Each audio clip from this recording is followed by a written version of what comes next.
The year 1958. Photographer Ara Güler visits Aydın right before the opening of the Kemer Dam to make a news report about the dam project, at that time one of the biggest investments in the region. On his way back from the Kemer Dam, he gets lost and accidentally arrives in a magnificent ancient city. This was Aphrodisias, now intertwined with the contemporary Geyre village. Complementing the village houses and local lives, it used to be one of the most prominent cities of the Roman Empire in Anatolia. The city had actually drawn the attention of Western explorers since the 1800s, and even short-lived archaeological excavations had been held in the first half of the 20th century. But it was Ara Güler's photography that introduced the city to the world. After the first photos he took in 1958, he visited the city a few more times to bring it to the attention of the international public. By that time, the city had already been interlaced with Geyre, a small village founded in the 16th century. Ancient city columns were used as masts for the village houses, sarcophagi used for making stone. Ara Güler's photos depicted local Geyre villagers living side by side with history. And once the images came in the hands of famous archaeologist Kenan Erim from New York University, the ancient city finally found the chance to meet sunshine again.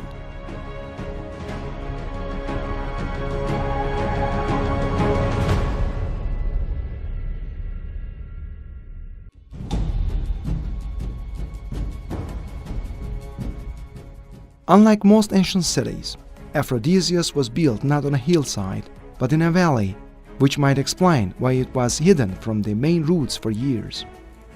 The first settlements in the city started in 5800 BC, during humanity's transition to a resident lifestyle, and continued intermittently until today.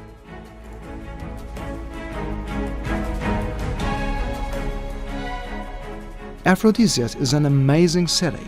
The hot, warm, and cool quarters of Hadrianic baths are a marvel of engineering, with heating and water supply systems built underground and within the walls.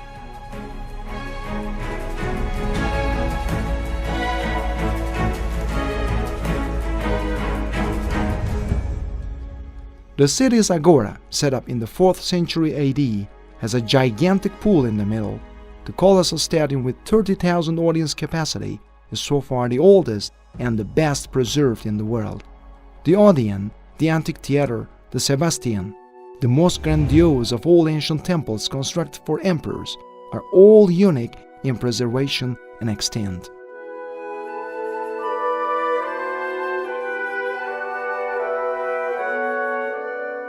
The ceremonial gate of Tetrapylon, a symbol of Aphrodisias, not only in ancient times but also today, is the example of architectural refinement with its relief decorations. The Ionic Order temple, dedicated to Aphrodite, gives the city its name. Hence, the city has hosted countless sovereigns, civilizations, and peoples for thousands of years.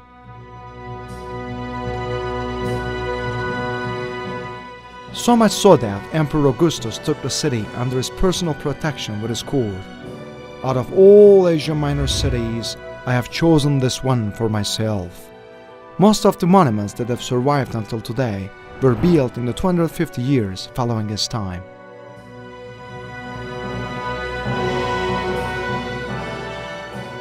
For thousands of years, sculpture students from far and nearby towns poured into the city to give life to marbles quarried from Babadağ mountain. Even the daily marble items were carved with a fine artistic style. Today, these artifacts, some of which are world-renowned, are being exhibited at the Aphrodisias Museum. This is an exceptional city where you will feel as if all human history is revived in front of your eyes.